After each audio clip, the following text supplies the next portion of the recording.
Bien, buenas tardes, estoy acá con mi amigo, con mi compañero de hace muchísimos años, Fernando. Fernando, qué gusto saludarte. Preséntate, por favor, para esta pequeña entrevista que vamos a realizar. Muy bien, presentarme, soy el compañero de años, ¿no? De Vladimir. Soy profesor, mi nombre es Fernando César Calanivilca. Trabajo alrededor de 8 años, bueno, en realidad tengo ya casi 9 años de servicio, ¿no? Trabajando en el área de educación regular, nivel secundario, de la especialidad de cosmovisiones. Eh, Soy de la ciudad de Cochabamba y trabajo en dos unidades educativas, en la unidad educativa Sebastián Pagador durante la mañana y por la tarde en la unidad educativa Pacha. Y bueno, pues prestos para responder a las preguntas, ¿verdad? Inquietudes, Vladimir. Bien, bien, bien, Fer, gracias. Nuestro tema de esta pequeña entrevista es las TICs, ¿no? Me imagino que ya sabes o conoces o has escuchado hablar, o quizás incluso ya utilizas las tecnologías de información y comunicación, ¿no? Que ya se han adentrado no solo en el trabajo, sino también en la economía, en la salud, en casi todos los campos del saber y por supuesto en la educación también, ¿no? ¿Qué son las TICs para vos, Fer? Bien, antes de responder a esa pregunta que son las TICs, un poquito voy a tratar de hacer un preámbulo, ¿no? Ya de más o menos a partir del año 2005, si no me equivoco, 2004, ya cuando estábamos en la universidad, estábamos cursando alguna materia, creo que era Sociología Educativa 1 en la universidad, ¿no? Y bueno, había un docente, ¿no? Que justamente nos combinaba lo que es la educación virtual con la educación presencial, y él se valía justamente de una plataforma, ¿no? A través del cual él designaba actividades y nosotros teníamos que desarrollar. Y también ahí creo que habilitaba foros y donde nosotros también teníamos que participar. Sin embargo, se ha hecho de moda ya, más que de moda, una necesidad para nosotros para poder estar a la par con lo que son los cambios tecnológicos, ¿no? Esto del mundo de las tecnologías, de la información y de la comunicación. Y que a diferencia del TAC, por ejemplo, que es las tecnologías del aprendizaje y el conocimiento, eh, son dos cosas muy distintas, ¿no? Porque cuando hablamos de las tecnologías de la información y de la comunicación nos podemos referir, por ejemplo, a todo lo que encontramos en el espacio virtual, ¿no? Qué sé yo, podemos estar hablando de páginas web, podemos estar hablando de redes sociales, podemos estar hablando de el mundo virtual en sí, ¿no? En cambio, las tecnologías del aprendizaje del conocimiento son, perdón, las tecnologías del aprendizaje y el conocimiento, y el conocimiento son las herramientas que vamos a Ya, encontrar en el mundo virtual, a través del cual nosotros los maestros o todos los que están en la función de educador vamos a sí. tener una interacción directa con los estudiantes y además son aquellas a través de los cuales los estudiantes van a poder eh, desarrollar esos, los procesos de enseñanza y aprendizaje, sobre todo aprendizaje, ¿no? Ujú, sí, Entonces, sí. eso sería. Ya. Bien, este año, por ejemplo, ha sido muy particular, ¿no? Para la educación. Hemos tenido una pandemia con el COVID-19, la cual ha obligado al gobierno a hacer dos cosas. Uno, a implementar la educación virtual, semipresencial y a distancia, que no estaba contemplada en la ley 070. Lo implementa de manera experimental, con ciertos altibajos, pros y contras, y que al final termina en la clausura del año escolar en agosto de este año, ¿no? Del 2020. Sin embargo, el gobierno, a través del Ministerio de Educación, ha realizado algunas capacitaciones a los maestros, ¿no? En educación virtual, en tecnologías, en plataformas. ¿Cómo has visto estas capacitaciones, estos talleres, Fernando? Tú que estabas ahí como protagonista, que has recibido esos talleres, ¿te han servido? ¿Conocías algunas cosas o quizás no conocías? ¿Lo aplicas en tu enseñanza? ¿Lo has aplicado? Porque el gobierno, a través del Ministerio de Educación, ha dado estos talleres así rápidamente para que se continúe con esta modalidad de educación virtual que te comento, ¿no? Entonces, ¿qué te ha parecido estos talleres, Fer? Bien, eh, podemos comenzar analizando el tema de lo que ha sido la pandemia, ¿no? Es algo que nadie se lo esperaba, ¿no? Prácticamente el año pasado a estas alturas nosotros estábamos en una realidad muy distinta, ¿no? Ya creo que estábamos cerca de las elecciones, habíamos pasado las elecciones. Y nuestra realidad era la de antes. No teníamos la preocupación en el ámbito de la educación, por ejemplo, de qué va a pasar mañana si ya no vamos a ir al colegio y vamos a tener que utilizar las plataformas. Nadie tenía la idea de que este año, por ejemplo, iba a ser eh, muy necesario el que nosotros, los educadores y los estudiantes, tengan competencias como para poder trabajar con plataformas virtuales, ¿no? Entonces, ya cuando se dio la pandemia, nos ha llegado como balde de agua fría. ¿Y ahora qué hacemos nosotros, los maestros? ¿Qué hacen nuestros estudiantes? Entonces, por ejemplo, desde mi experiencia, eh, cuando se ha dado curso a que nosotros utilicemos las plataformas, decían que muy deficiente, ¿no? Desde mi punto de vista, porque no había muchos, qué sé yo, conocedores, expertos en poder dar capacitaciones así como para nuestro nivel de nosotros, los que pertenecemos a la era, digamos, a una era anterior, ¿no? A los jóvenes, por ejemplo, los jóvenes han nacido con esto de los celulares, de los computadores y todo eso, nosotros no. Entonces, y sobre todo para maestros que ya tienen ha sido una situación crítica, ¿no? Y ahora, entonces había que empezar a alfabetizar primero a los maestros, pero desde la departamental llegaban instructivos de que debíamos continuar utilizando plataformas. El ministerio también todavía no estaba clausurando la gestión porque pensaba que nosotros teníamos competencias, podíamos sobrellevar, que si ellos nos capacitaban. Y bueno, ha sido una situación muy triste, ¿no? Porque yo por lo menos ya tenía conocimiento en algunas cosas. Como te dije, en la universidad, bien o mal, pero ya utilizaban los foros virtuales, se utilizaba una plataforma, ya tenía una idea, ¿no? Pero de utilizar una plataforma, por ejemplo, Classroom, Edmodo, Zoom, Meet, Quizzes u otras herramientas, ¿no? En este caso era novedoso, así honestamente, era novedoso para mí, ¿no? En un principio yo me he sentido muy frustrado porque nos exigían y nosotros teníamos que aprender a la fuerza, ¿no? Entonces, pero yo veía a mis colegas mayores que estaban peor que yo y decían, no, ahora cómo nos irá. Entonces, ya de entrada ya se venía, ¿no? Que iba a ser un fracaso. A nosotros a través de circulares directamente, entre comillas, nos obligaban Claro. para que nosotros enseñemos primero a los estudiantes a utilizar Zoom, que les enseñemos a utilizar en el peor de los casos, ¿no? Por ejemplo, Messenger o WhatsApp, qué sé yo, para comunicarnos con los estudiantes, para complementar. Ya.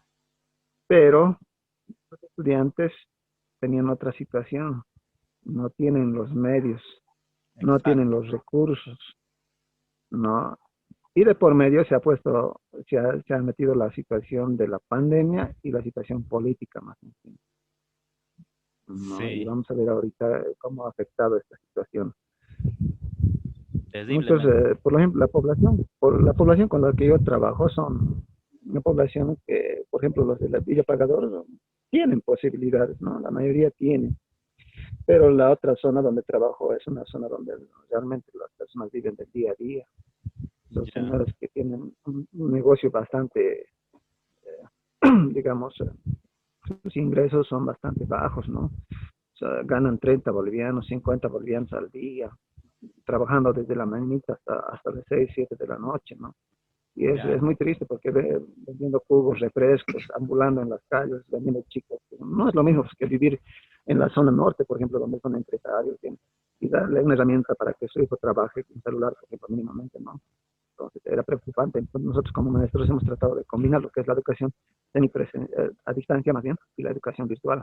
Entonces yo con la educación virtual trabajaba, en un principio entraban 15 o 10 estudiantes de una población de un curso, por ejemplo, que podían ser 30 o 35 estudiantes, entraban 10 a 15 estudiantes, La ¿no? mitad.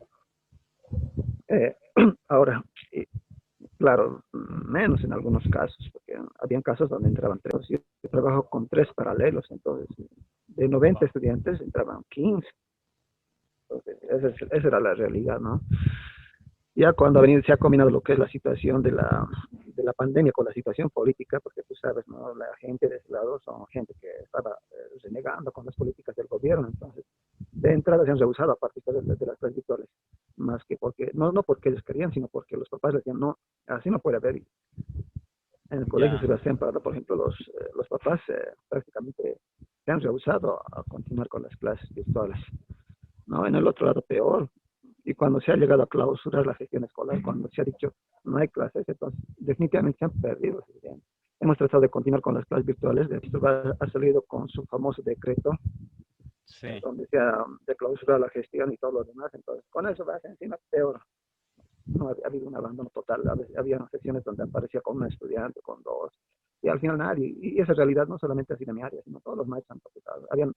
Tú sabes, en el colegio siempre hay áreas donde los estudiantes tienen un poquito más, digamos, de afinidad, ¿no? Sea por el sí, maestro, sea porque la materia lo ven importante, qué sé yo, ¿no? Entonces, había áreas donde realmente ni se aparecían. ya. Y algunas Sí, áreas aparecían porque me tenían empatía a los chicos, por lo menos para preguntar, por lo menos para curiosear. Así, profe, no hay estudiantes, ¿ahora qué hacemos? ¿Cómo estás, profe? Así, y entraba la charla más de esperar con ellos, ¿no? Pero no se podía desarrollar un proceso. Entonces, comunidad educativa hemos decidido no, ya no continuar con las clases y actualmente, por ejemplo, ya no estamos usando clases y estamos formándonos por nuestra parte con lo que son los cursos de capacitación que totalmente hay por todo lado, ¿no? Hay de la departamental sale, de UNESCO sale, del ministerio hay constantemente talleres, estamos sí, en pues eso. de todos, ¿no? Pero más que en el uso de Instituciones. plataformas, Ujú. ahora, por ejemplo, estamos con el tema de violencia, ¿no? En las unidades educativas, cómo trabajar la discriminación, violencia, esas cosas, ¿no? Sí, en eso estamos. Ya. No sé si hay alguna pregunta. Bien, Fer, nos has mencionado que tú ya conocías algunas, que no te ha sido tan difícil adaptarte a esta nueva forma de educación, como es la educación virtual o semipresencial y a distancia. Así, para nombrarnos nomás así, ¿qué plataformas utilizas? No, a ver, en la universidad tiene una plataforma, creo que es propia de la universidad, y es un error que ha cometido el ministerio. Por ejemplo, el ministerio parece que el ministro, desde su ego, prácticamente el que se hace dueño de que ha incursionado con la educación virtual en Bolivia y todo lo demás, por ejemplo, ya se utilizaban plataformas, eran unas plataformas propias de la universidad. No sé si alguna vez has compartido con alguien esta información, pero tú sabes muy bien, ¿no? Entrando en la materia de sociología, estabas ahí matriculado, y había el maestro creo que programaba foros, por ejemplo, teníamos un tiempo para participar de los foros y luego realizaba, y entrábamos también nuestros trabajos por esa plataforma. ¿No? De ahí estaban las actividades, la guía de actividades, tenemos que descargar y claro, la dinámica era Exacto. distinta, ¿no? Entonces, pero ya habían plataformas. En algunas instituciones se manejaban con plataformas. En el Álvarez Plata, por ejemplo, en el Instituto Álvarez Plata, Ujú. tiene su propia plataforma virtual. Igual es casi lo mismo que Classroom, ¿no? Incluso mejor todavía, porque en el otro Ya, te da la opción a ver, por ejemplo, el plan de estudios, te da la opción a ver la programación temática, qué sé yo. En cambio, en Classroom no puedes mostrar al estudiante tantas opciones, o tal vez se puede, ¿no? Comprando espacios, qué sé yo. ¿No? Entonces, yo actualmente manejo, bueno, ahorita ya no estoy manejando, ¿no? Porque ya no estamos pasando, pero durante la pandemia, durante el tiempo que hemos estado en esta situación, he manejado Classroom y Zoom, ¿no? Y con los cursos de primeros y segundos he utilizado WhatsApp porque muchos no podían manejar todavía la plataforma ya, de Classroom. Sí, tenían dificultad los chicos. Y sobre todo se hacían muchos problemas, no sé si los papás le hacían problema o ellos hacían el problema, pero que no puedo crear mi cuenta, que me dice que tengo que tener cuenta, que había que enseñarles desde crear una cuenta, les mandábamos tutoriales, entonces a través de los tutoriales algunos captaban, otros no, ya, y para el tiempo ha sido frustrante, no podía y se perdía de la clase prácticamente. No puedo, profe, mejor que sea presencial, cuando sea presencial nomás, mejor, profe, así se perdía, ya no aparecía más en la clase. ya. Y bueno, ha sido Bien, así, he bien, interactuado Fer, entre Zoom y clase. ya. Otro puntito más, a ver, esto del uso de las TICs y de las plataformas. En el caso de evaluar los aprendizajes, porque un profesor siempre planifica sus unidades de aprendizaje y va evaluando, ¿no? Siempre al inicio, en el desarrollo y al final. ¿Cómo tú Sí. podrías o has utilizado quizás alguna tecnología o algún recurso TIC, alguna aplicación para evaluar el conocimiento de tus estudiantes en ese cortito tiempo que había de educación virtual en nuestro país? ¿Te ha servido alguna herramienta en específico, alguna aplicación? ¿Cómo lo has hecho esto, Fer? Ya, en un principio, yo te voy a ser honesto, ¿no? Voy a ser muy honesto. En un principio yo tenía mucho interés, ¿no? Yo quería a los estudiantes, bueno, en realidad el estudiante se entusiasma más cuando ve, digamos, que le mandas un enlace de una página, por decir, quizzes, por decir, ¿no? Entonces, preparas una evaluación, el estudiante resuelve, ¿no? Y tú puedes recolectar esa información, ¿no? Pero ahí hay muchas dificultades, ¿no? El estudiante puede mandar ese enlace a otro compañero y el compañero le puede mandar a otro, al otro, al otro. Al final te aparecen a vos varias respuestas, no sabes de dónde te han respondido, te inventan nombres. Ya, El poder restringir la participación en ciertas herramientas, esa ha sido una de mis dificultades. Cuando he utilizado, por ejemplo, el cuestionario en Classroom tiene su propio cuestionario, ¿eh? Ajá. Entonces, por ejemplo, eso ya es un poquito más factible, es más cómodo para nosotros trabajar porque Más tú puedes viable. habilitar un espacio, puedes cerrar y nadie nos responde. Sí, es más viable, no sé, es más fácil de utilizar para nosotros. Y ahora, el utilizar otras herramientas ahorita, pero cuando te toca a vos recoger la información, ahí sí tienes el problema vos como educador, porque no trabajas pues con 30 estudiantes. Yo creo que el maestro de primaria va a ser fácil el trabajo, porque son 30 estudiantes que tiene 35, no se va a hacer mucho problema. No, pero para mí, por ejemplo, que trabajo en los colegios que tienen una población sumada en total de cerca de 600 y pico estudiantes, entonces, imagínate, si participarían todos, imagínate si participarían por lo menos la mitad, ¿no? Y los temas se avanzan, o sea, el tiempo, la espera, es realmente complicado, ¿no? Pero sin embargo, he utilizado. Y eh, Ya. hay herramientas donde puedes preparar, por ejemplo, crucigramas, ¿no? Y puedes preparar también sopa de letras, con eso puedes evaluar. Yo normalmente lo que hacía era los tres tipos, la procesal y la evaluación, llámese final, ¿no? Cuando tenías un tema. Por ejemplo, lo que yo hacía a través del Zoom, los que se conectaban, eh, ¿no? Al empezar la clase con una pregunta, ¿no? De acuerdo, cogía 5 o 6 estudiantes, los hacía participar, no respondían, pasaba otro, no respondía, pasaba otro, no respondía nadie, entonces ya para mí ese es un indicador de que, por ejemplo, este estudiante o no está en la sala o desconoce del tema, digamos, no se ha preparado, o que si les preguntaba, hacía un seguimiento de mi explicación, porque de qué sirve que te estés explicando, y los demás, por ejemplo, lo Ya. dejan con cámara apagada, con la cámara apagada, ¿no es cierto? Para ahorrar la batería, para ahorrar, que digo, los megas, todo eso. Entonces, el estudiante puede estar lavando su ropa, puede estar jugando afuera, pero lo ha dejado entendido y con tal de que dado casos, ¿no? Entonces, yo hacía preguntas durante el proceso y normalmente 2 o 3 veces preguntaba, ¿no? Y en la Ya. evaluación final, cuando terminaba el tema, ya sea a través de los cuestionarios, he utilizado quizzes y también he utilizado, ¿no? Lo que son una herramienta virtual, pero no me ha funcionado. Yo mismo no he podido, me he complicado. Entonces, tengo que reconocer, he tenido limitación para poder organizar esa información. Y lo que he hecho es que el estudiante haga un esquema, una técnica sintetizadora, que lo haga una captura, yo les daba un tiempo para hacer, realizar eso, me mandaba una captura y se llenaba. Entonces, una dificultad que he tenido, por ejemplo, en Classroom es que la memoria se me ha llenado. Ya. Entre los más claro. Durante el tiempo que he estado, los 15 se me han llenado, ¿no? Y porque yo daba además otras materias relacionadas como artes plásticas, por ejemplo, donde y había más participantes en artes plásticas porque a los estudiantes les gusta, las materias técnicas les gusta, entonces hace más. Y bueno, capturan imágenes, aunque han convertido en PDF algunos, pero igual se me ha llenado y después hasta tenía que recepcionar esa información por WhatsApp, se me llenaba, tenía que revisar y era complicado. Eso es. Ya. Bien. Bien, ya para finalizar esta entrevista, ¿qué opinas de la innovación docente? ¿Hay voluntad en el profesorado de innovar, de alternar su enseñanza, de traer los recursos TIC al aula, fuera del aula, de utilizar las plataformas virtuales? Oye, si no se hubiera dado la pandemia, ¿tú crees que los docentes ahora tendrían la iniciativa de conocer estas tecnologías y de utilizar? ¿Tú qué opinas? Yo creo que, si yo te digo ahorita lo que va a ser, hay que pisar la realidad. No, no sé si dividir a los maestros en 3 poblaciones o en 3 categorías, pero más o menos es la realidad. Los maestros jóvenes, la mayoría de los maestros jóvenes han tenido esa tendencia de introducirla. Por ejemplo, yo en el trópico preparaba en diapositivas, ya era un intento, por decir, de introducir, ¿no ves?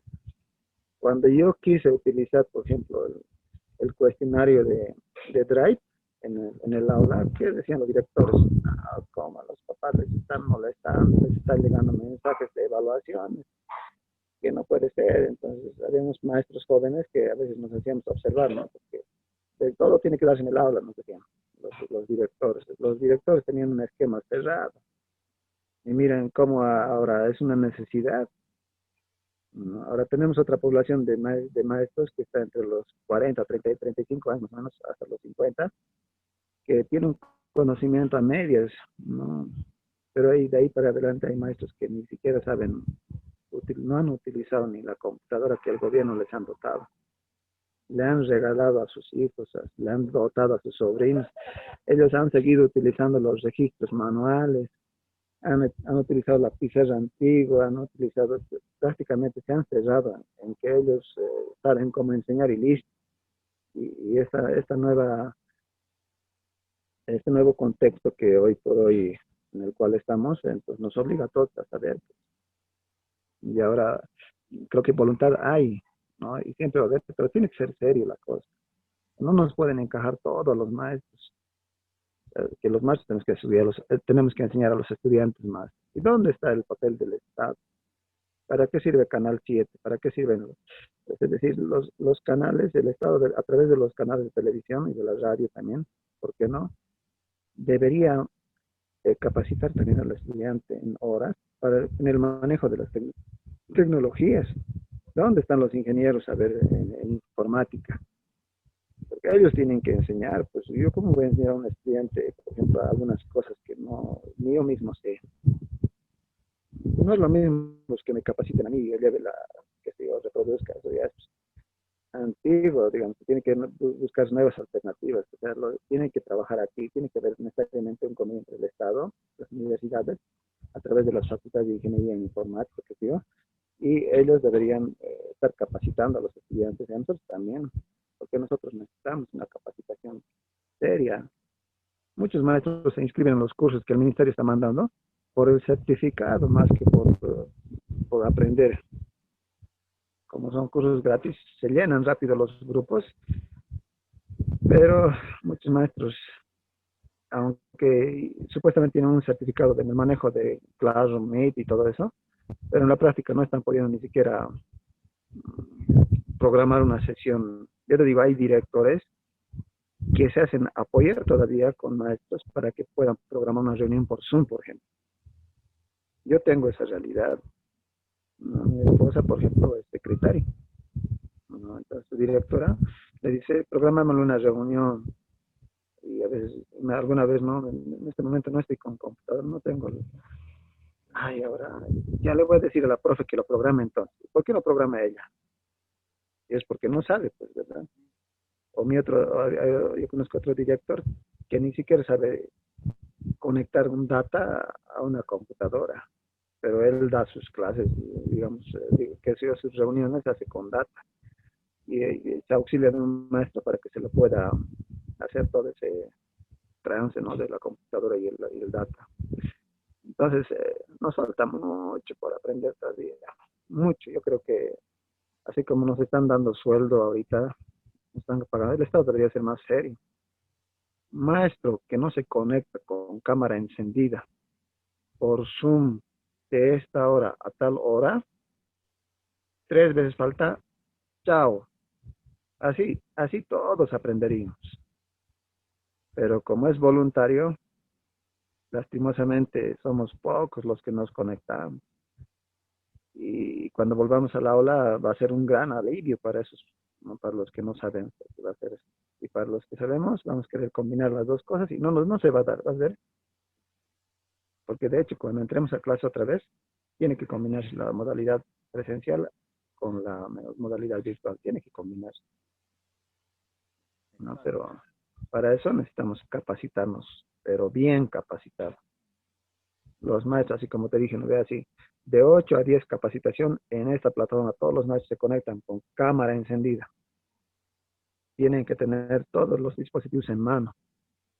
Que no hay excusa, pues, de que yo, siendo maestro, no voy a gastar, que no. Pero lo mismo gastas, por ejemplo, yo, ¿cuánto gastaba para ir al trópico, para ir a trabajar? A la semana, por lo menos, un gasto de 200 promedio, ponle. Esos 200 hoy en día no estoy gastando. Gastaré pues, comprando megas, ¿no ve? Me capacitaré. Entonces, falta mucha conciencia de parte de nosotros y falta seriedad de parte del ministerio. Ojalá que esos dos se complementen ahora y que se vuelva a hacer la capacitación, todo lo que sea necesario para que al año empecemos bien. Todavía hay tiempo, ¿no? Exacto, exacto. Bien, así como tú decías, Fer, ojalá que la voluntad de algunos maestros sea positiva, ¿no? Y para que se puedan capacitar, no solo por situaciones que se dan, sino voluntariamente. Fernando, te agradezco, amigo, un abrazo a la distancia y ha sido un gusto conversar sobre este tema que es bien interesante, ¿no? En la educación, que ojalá al año volvamos con esa diapositiva, con lo que decías, nuestra enseñanza virtual, semipresencial y a distancia, ¿no? Te agradezco, hermano. Un abrazo, un saludo a la distancia. Chao, Y chao. ya, Vladi, antes de terminar, quisiera cerrar también, no sé, tal vez te va a servir, ¿no? Para la Claro, ¿no? reflexión más que todo. Ya, A ver. el gobierno, otro error que ha cometido es no nos ha dado las condiciones para poder trabajar con educación virtual.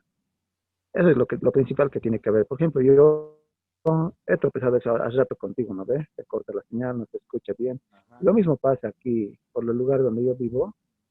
Entonces hay lugarcitos donde no llega bien la señal. Ya.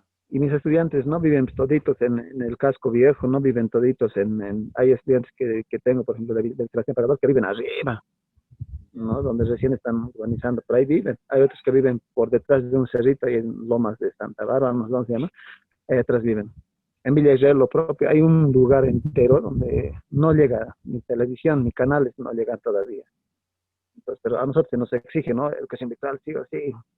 Entonces el gobierno tiene que dar las condiciones, ya, y si es así, entonces, Esa es tu adelante, posibilidad, ¿no? ¿no ve? Perdón que te corte. Sí.